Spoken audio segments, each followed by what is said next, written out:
तीनों आज़ाद, मैं डॉक्टर अकील जावेद आपकी खिदमत में हाजिर हूँ। आज का जो मौजू है बड़ा अहम है। मैं दावा करता हूँ कि इस प्रोग्राम को देखने के बाद जो हमारा मौजू है कोलेस्ट्रोल, इसमें आपकी जितनी क्योरीज हैं बीइंग ए स्टूडेंट या बीइंग ए जूनियर डॉक्टर्स, या अगर कोई पेशेंट भी है तो इंशाल्लाह ताला उनको एड्रेस किया जाएगा।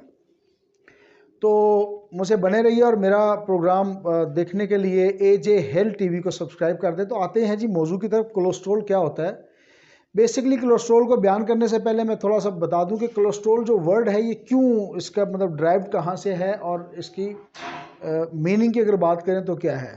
तो ये बेसिकली ग्रीक वर्ड है जिसमें कोल स्टैंड करता है बाइल के लिए, जिसको हम उर्दू में सफ़रा कहते हैं। इसके अलावा स्टेरस का मतलब है सॉलिड, और AL ऑल का मतलब है, OL ऑल का मतलब है अल्कोहल। तो ये कोलेस्ट्रोल लफ्ज़ का एक डराइव्ड मतलब फॉर्म है। इसको हम इस तरह कोल फॉर बाइल, स्टेरस फॉर सॉलिड और ऑल फॉर अल्कोहल, तो इसको कम्बिनेशन है कोलेस्ट्रोल का। अच्छा, ये दरियाफ्त कब हुआ? इसकी दरियाफ्त जो है एक साइंसदान जिनका नाम है फ्रांकोस पोलाइटर डी लासेल, उन्होंने दरियाफ्त किया। 1769 में ये दरियाफ्त हो चुका हुआ था। इसके बाद एक एक्सपेरिमेंट चलते रहे और उस पर मज़ीद काम होते रहे। तो coming again to the point, cholesterol होता क्या है? ये बेसिकली फैट है, वैक्सी किस्म की फैट है जो कि जिस्म में जो सेल्स हैं, आपको पता है कि बुनियादी यूनिट जो जिस्म का है वो सेल है, जिसको हम खुलिया उर्दू में कहते हैं। इसके बगैर ज़िंदगी का तस्वर भी पॉसिबल नहीं है। बेसिकली सेल्स जो है ये जिस्म का बुनियादी यूनिट है, और सेल्स अगर होगा यानी कि खुलिया होगा तो टिश्यूज़ बनेंगे, टिश्यूज से ऑर्गन बनेंगे और ऑर्गन से सिस्टम बनेंगे। तो ये एक साइंटिफिक रूल है।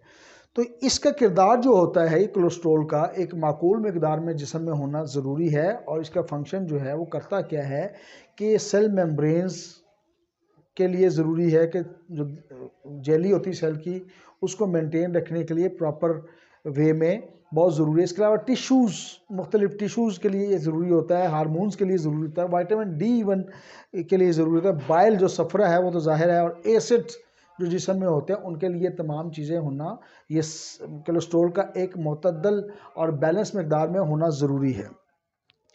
तो ये आ गया कि कोलेस्ट्रोल होता क्या है, किस साइंसदान ने इसको मतलब दरियाफ्त किया और इसका फंक्शन क्या है।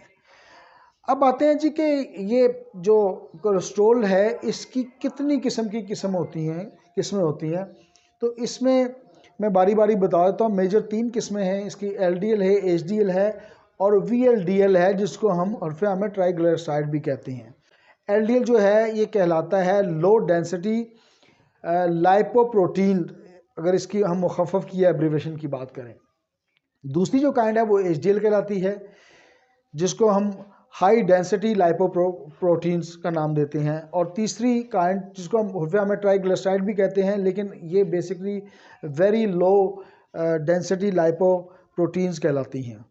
अच्छा, ये LDL को हम बाज़ औक़ात में बैड कोलेस्ट्रोल या बुरे कोलेस्ट्रोल या ख़तरनाक कोलेस्ट्रोल का नाम भी देते हैं, क्योंकि इसका लेवल जब एक सर्टेन मकदार से, आगे जाके हम लेवल पे भी बात करेंगे, जब बढ़ता है तो वो इंसान के लिए इंतहाई मोहलक और इवन जानलेवा साबित हो सकता है।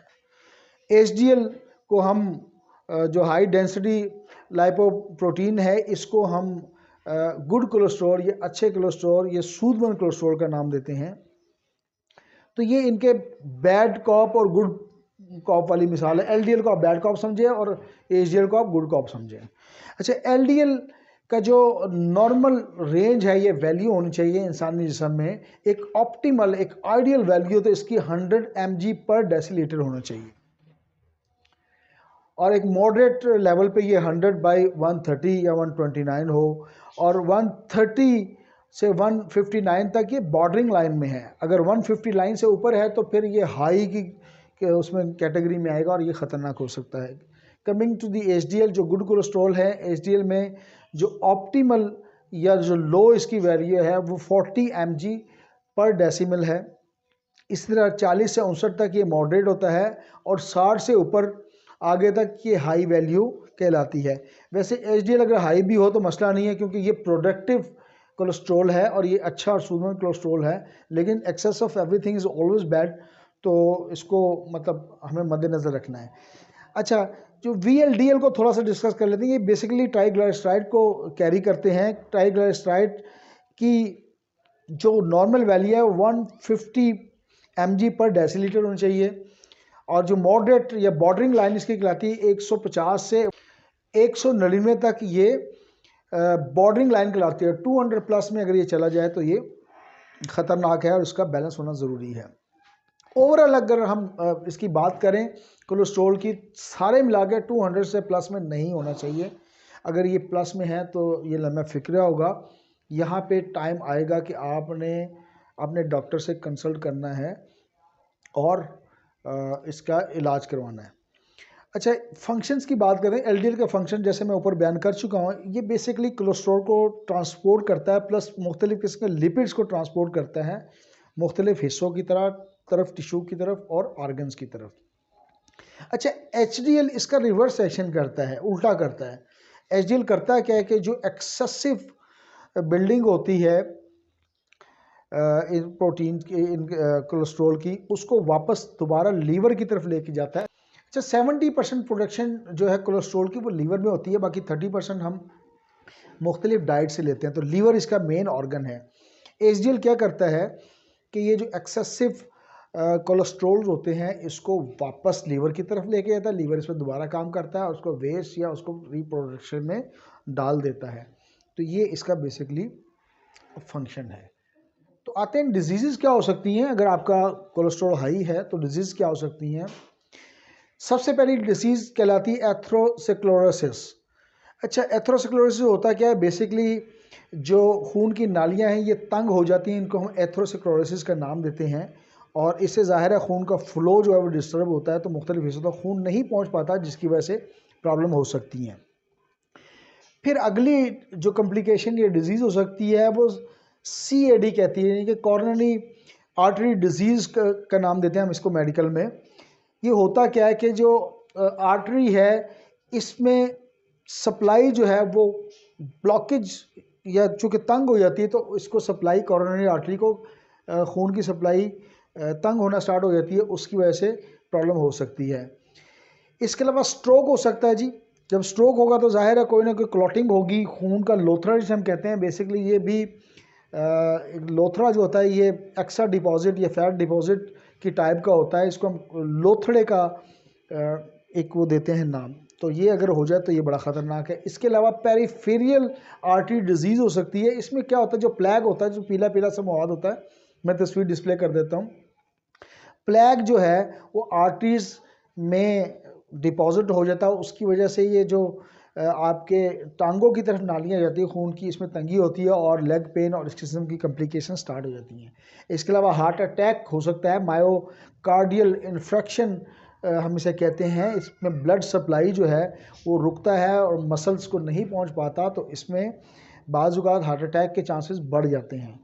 जो आखिरी और छठी चीज़ है वो TIA, ट्रांजिएंट इस्केमिक अटैक, इसको हम मेडिकल की लैंग्वेज में कहते हैं। उसमें होता क्या है कि जो इसको मिनी स्ट्रोक भी कह सकते हैं, जो ब्रेन की तरफ नालियाँ जाती हैं या खून फ्लो करता है उसमें डिस्ट्रप्शन आ जाती है, उसमें रुकावट आ जाती है, तो इससे ये TIA का मसला हो सकता है।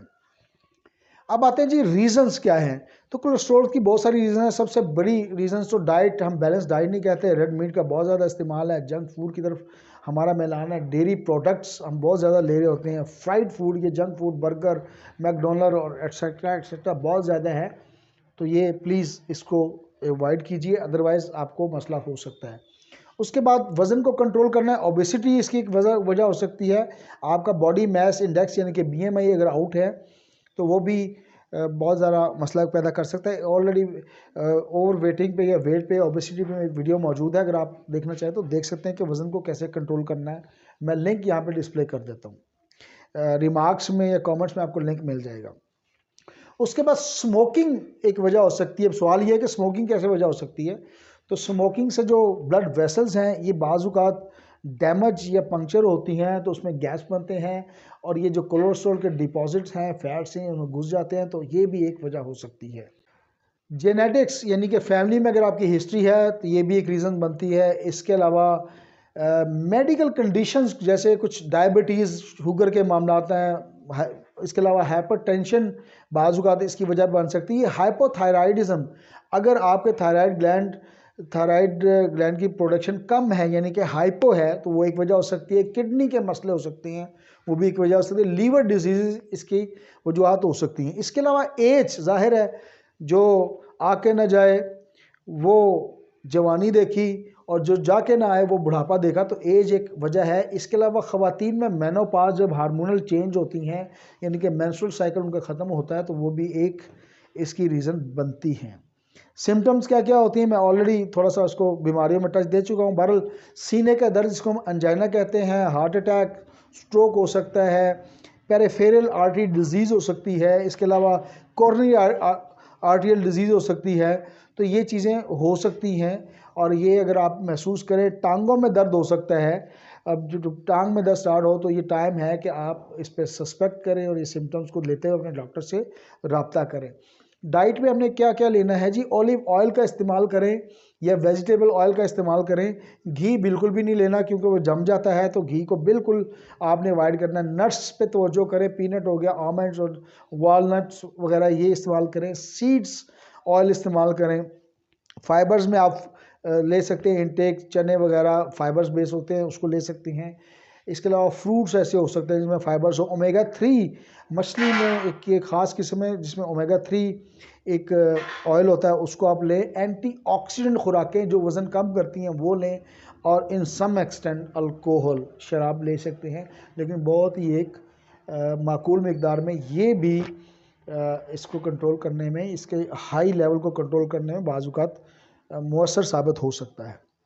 इसके डायग्नोसिस कैसे करें? लिपिड प्रोफाइल का एक टेस्ट है, वो आप किसी भी लैब से करवा सकते हैं, लेकिन इसके लिए आपको फास्टिंग चाहिए होती है। कम से कम 12 घंटे की फास्टिंग मैं रिकमेंड करता हूँ कि आपने कुछ खाया पिया ना हो, उसके बाद ही करवाएं। तो उसमें ये चीज़ें एलडीएल, एचडीएल, ट्राइग्लिसराइड जो है इसको मापा जाता है, उसकी नॉर्मल वैल्यूज़ लिखी होती हैं, इनके रेफरेंस स्टेज, और फिर जो रिज़ल्ट होता है वो लिखा होता है। उससे आपको पता चल जाएगा कि आपके कौन सी चीज़ आउट है और आप कितना रिस्की या हार्ड का रिस्क लेके चल रहे हैं। तो ख़वातीन और हज़रात, ये तो हो गए जनाब मोटा मोटा कि कोलेस्ट्रॉल होता क्या है, उसकी रीज़न्स क्या है, कहाँ से दरियाफ्त हुआ, सिम्टम्स क्या हैं, बीमारियाँ क्या हो सकती हैं, कॉम्प्लिकेशंस क्या होती हैं। अब आता है पार्ट होम्योपैथी का कि होम्योपैथी इसको कैसे डील करती है। तो सरेफरिस जो मेडिसिन है वो कोलेस्ट्राइनम कहलाती है। ये मदर टिंचर में अच्छा काम करती है। कोलेस्ट्राइनम में जो पेशेंट है वो बेसिकली ओबेसिटी या मोटे का शिकार होता है, मोटापे का शिकार होता है। उसका लाइकोपोडियम एक अच्छी मेडिसिन है। लाइकोपोडियम 200 में 30 में अच्छा काम करती है।